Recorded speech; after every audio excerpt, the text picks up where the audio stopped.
I think there's a very strong message there about the position in society that aftercare must take, and our next speaker is going to bring that to the fore, not least because Dr. Roly Owers is the CEO at the World Horse Welfare and has been for many years, has been right at the heart of the importance of building community trust. And Roly, you're going to talk to us on the emerging perspectives on precisely that, on community trust. Thank you very much.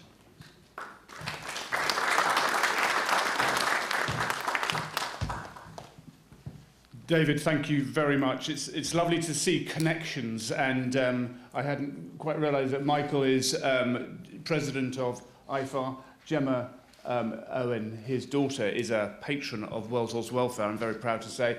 And I'm equally proud to say, because obviously it was, as Dai has said and Dr. Kikuta has said, you know, Japan should be rightly proud of your bronze medal in the eventing team at this year's Olympics. And one of the Japanese athletes is trained by Pippa Funnell back in the UK, who is also a patron of World Horse Welfare. So there's the end of the game of connections.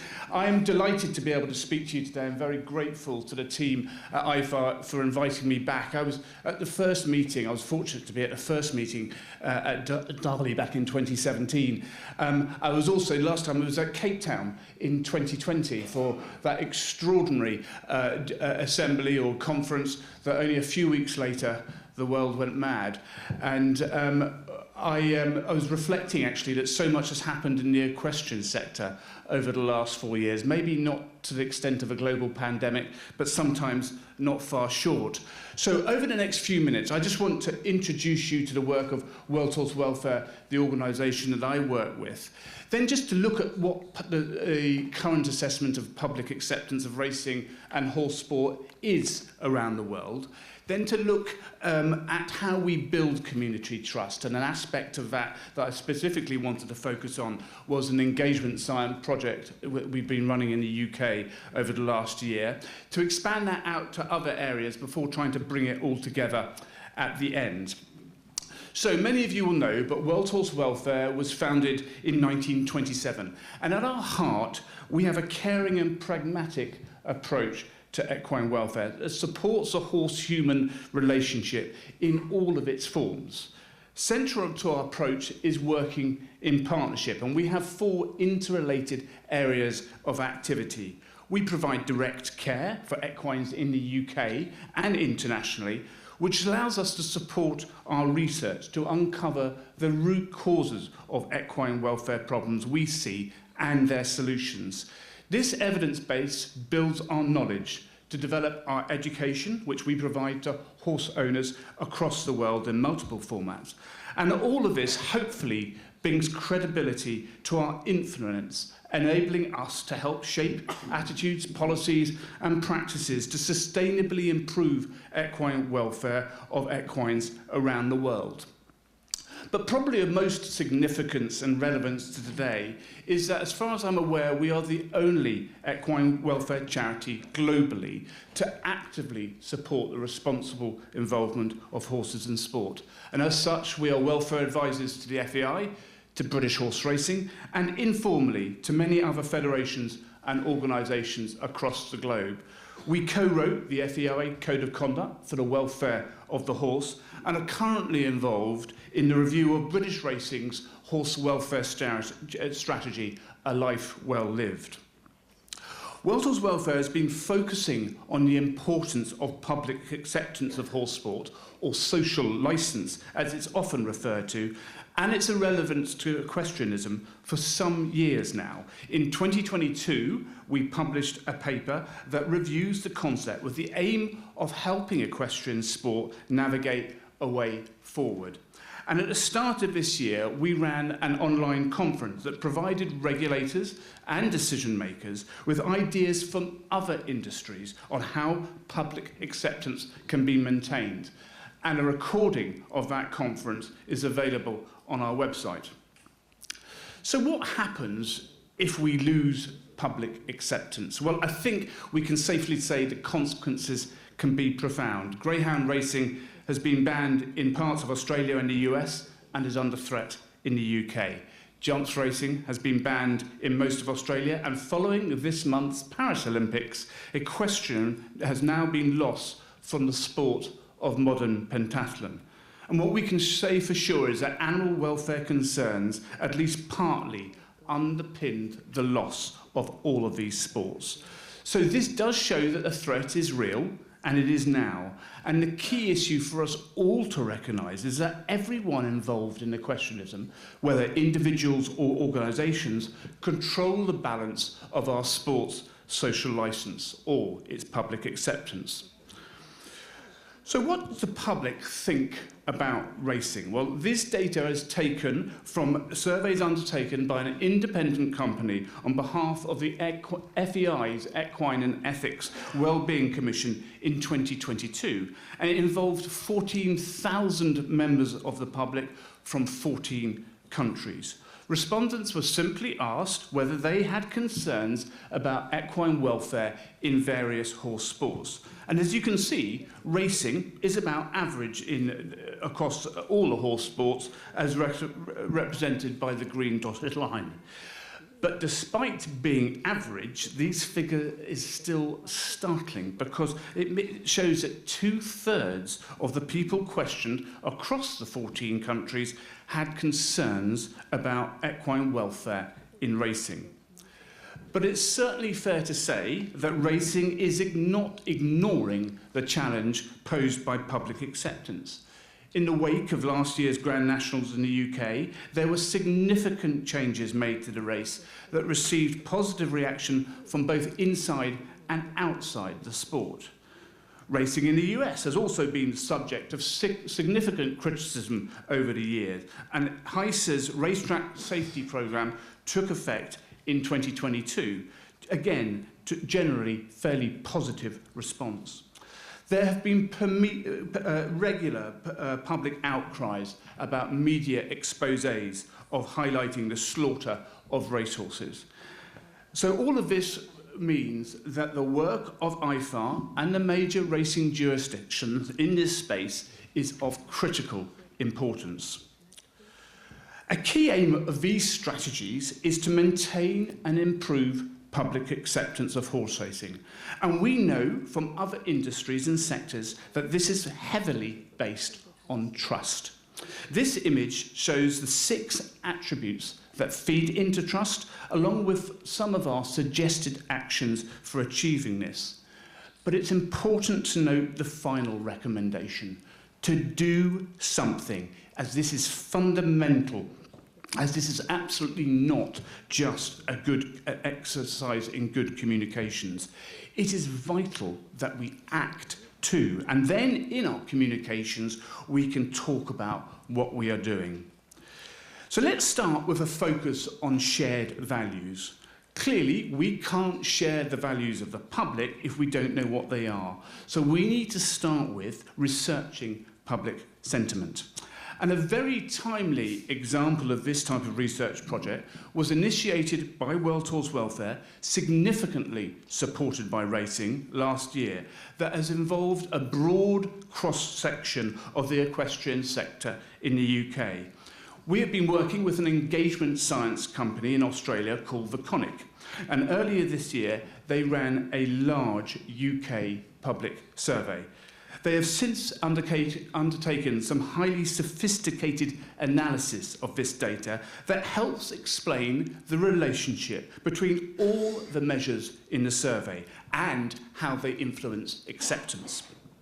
The methodology they adopted has been widely and successfully used in other sectors with public acceptance issues, including the mining and egg industries and the trade in the live export of animals.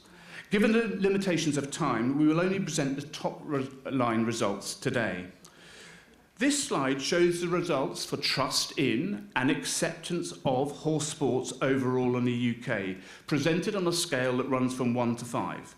As you can see, trust sits at just over 3, a bit above live export in Australia, which the researchers viewed as a solid foundation of trust within the community on which to build and strengthen the relationship, although there is room and a need to improve this score over time to buffer sport from future potential headwinds. And acceptance sits at just around 3.2, which was viewed as being a solid level of acceptance, again with strong opportunity for improvement over time. So what are the main drivers of acceptance of horse sport in the UK? This research has confirmed once again that trust is a major driver of acceptance. And a big advantage of this work is that it has quantified this relationship and identified what the major drivers of both trust and acceptance of horse sport are in the UK and their relative importance. So these results will allow sport to focus on its strategy and factors that are of greatest importance to the public, and, if the research is repeated, to quantify that progress. So here is what the research has identified as the main drivers of trust. Each blue box shows the overall theme of multiple questions from the survey that all measured the same topic, but in slightly different ways. These are cultural importance, procedural fairness, transparency, regulation, and distributional fairness, where procedural fairness is about how much the public feels the sport is listening to their concerns and how responsive they are to them, and distributional fairness is about how equitably the public feel that any benefits from horse sport that horse sport generates are shared with the wider community. The numbers show the strength of each pathway relative to all the others in the model, which provide us with a prioritised set of levers to pull to increase public trust and acceptance. You will notice that some of these themes are connected. For example, transparency, which will also influence procedural fairness. So by acting in one area, we should see progress in others too. There was also some themes that drove public acceptance directly, not via trust, and this is the full model path that resulted from the data. However, Voconic do recommend that it is best, at least initially, to concentrate on the drivers of trust that work, the drivers of acceptance that work via trust. Now, you might be surprised that the statistical analysis did not pull out equine welfare as a specific driver of trust or acceptance.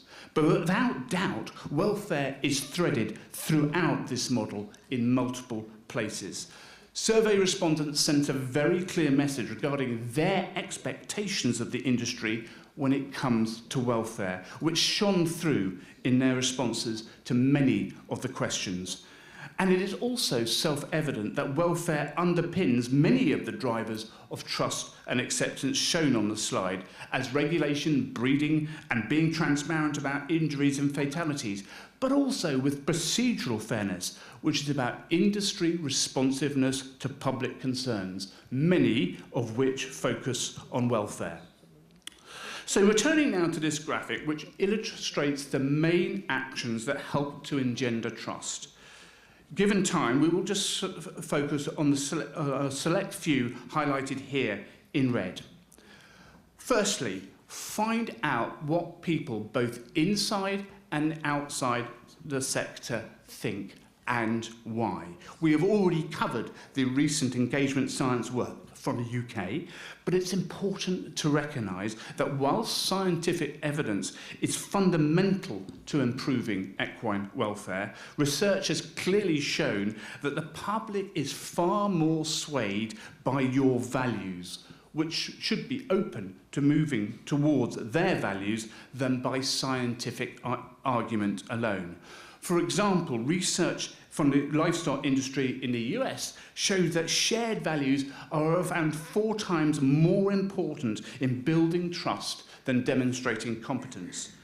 So targeting the drivers of trust and taking action to stand behind the values that they reveal is key. Secondly, Without openness and transparency, we will never generate trust. The more we hide, the more the public will think that we have things to hide. By way of an example, the Australian egg industry was in serious trouble with frequent negative stories in the mainstream press, and they embarked on a strategy of radical transparency. This was highly effective in building trust, as you see, almost 10% increase over a 3-year period. And there are clearly examples from within the equestrian world here, include UK's Racing Horsepower campaign and the recent European Equestrian Federation survey and webinar focusing on training practice at home. Thirdly, the power and value of having independent and trusted voices talk about the good things you are doing cannot be overestimated. This certainly worked for McDonald's on animal welfare, environmental and human health issues. They invited the wolf into the henhouse, collaborated with independent scientists and forward-thinking NGOs with a transparent access all areas approach that not only improve their public acceptance, but evolve their business in a very positive way too. So a real win-win. In the words of Bob Langert, who led McDonald's through this and multiple other challenges to the company's social license, they went from being the enemy to being the leader. Fourth, we must always consider the ethics of what we are doing. Ethics is different from welfare because it is based on moral values, on what each of us believes is right and wrong. This means that whenever we are contemplating doing something with or to a horse or changing the rules, we must consider ethics. First, by asking, should I do this, before considering how to do it. To help us answer this question, the Royal Veterinary College in London have developed an ethical framework for the use of horses in sport. It is an excellent resource and guide, and there is an app in development. So what is the role of scientific evidence in all of this? Science should both inform our ethical judgment, and if we have decided that it is acceptable to do something to a horse, then it should inform how we do it. But many of us are not scientists. So how can we evaluate science? We need to develop information literacy, the ability to think critically and make balanced judgments about any information we find and use. And to this end, the CRARP test illustrated here can be really helpful. But when considering the evidence base, it is important to remember that science is often not definitive, or sometimes is non-existent. And if there is a credible suggestion of harm, then the onus must be on the proponents of any practice in question to prove the absence of harm and not vice versa. In the meantime, the practice should be stopped and relevant research initiated, as the decision can always be reversed in the future. Fifth, good welfare is clearly the right thing to do. And if it's obvious that we are serious about welfare, then our critics will be more forgiving for when we get it wrong. It is important to remember that good welfare is about both physical and mental well-being, because as for any sentient creature, what matters most in any situation is their mental experience. A really helpful framework here is to adopt is the 5 domains model of animal welfare assessment on which the IFHA welfare guidelines are based. In practice, this involves incorporating the 3 Fs of friends, freedom and forage into our horse's life to the fullest extent possible.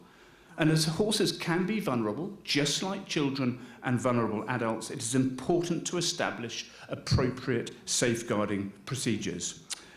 And whilst the focus of IFAR is clearly the post-racing career of a horse, we also need to recognise that this could be a whole lot easier if these animals have a different experience earlier in their lives.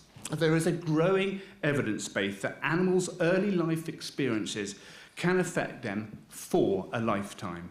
Weaning before 9 months, in particular, appears to be detrimental. So any move towards later weaning and less stressful weaning practices is likely to be helpful. This is a classic example of how we must always be open-minded to doing things differently in how we manage and care for our horses, especially when new evidence comes to light. This all helps to set up our horses for success, a lifetime of success. And finally, we need to remember that the experience of just about every horse depends on human actions. And to change equine welfare, we need to change human behaviour. Human behaviour change science is now a well-established discipline, and change is so much harder if we don't bring people with us. And there are numerous techniques and frameworks available now, such as the COM-B model, looking at the capability, opportunity, and motivation factors to change behaviour, and the use of the EAST framework to seek answers that are easy, attractive, social, and timely, as highlighted by Toby Park from the UK's Nudge Unit at our January conference. So, good racehorse welfare is vital for horses and for the continued public acceptance of racing. But simply providing second careers is not enough. We need to ensure those are happy careers. And I hope that this afternoon I've outlined some of the strategies and approaches to help achieve this. We must consider ethics, take a holistic approach to equine welfare, and when needed, follow the precautionary principle. We need to continue to learn, to be open to challenge and change, and to expand our evidence base with high-quality research. Equally, we must remember that sharing our values with those of the general public is even more important when it comes to moving the public acceptance dial. But above all, if we treat the horse as the most important stakeholder, we will go a long way to maintaining public acceptance. If, indeed when, we do this well, we can turn the current challenge into an opportunity for growth, just like other industries have done. Thank you very much indeed.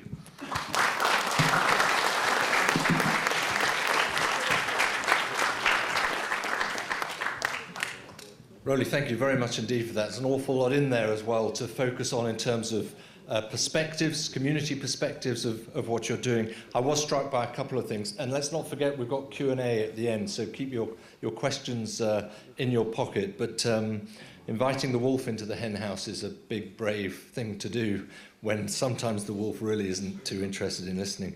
And I thought also that FEI survey you showed, and let's be honest, in a world of sort of 2 steps forward, 1 step back, I wonder how much different that will look if they do it in the autumn, particularly when you look at concerns for dressage, for example, post the Olympic Games. So things change very quickly, don't they? Very difficult to build up a reputation, very easy to knock it down again.